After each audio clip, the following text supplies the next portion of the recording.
Apat na Korean national ang naaresto sa Cebu City dahil sa umano'y pagkakasangkot sa illegal online gambling ayon sa PNP Anti-Cybercrime Group.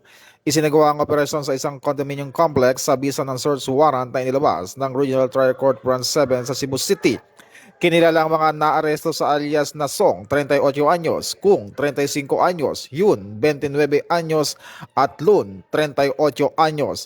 Ayon sa PNP ACG, halos 5 taon umanong nagpapatakbo ng online gambling operation ng grupo gamit ang isang website na ina-advertise rin sa social media. Naharap ang mga suspect sa kasong paglabag sa illegal gambling law at Anti-Cybercrime Prevention Act.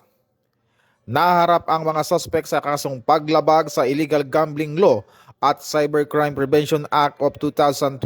Nakikipag-ugnayan na rin ang pulisya sa Bureau of Immigration upang beripikahin ang kanilang pananatili sa bansa. Ito ang bagong PNP para sa bagong Pilipinas, serbisyong mabilis, tapat at nararamdaman.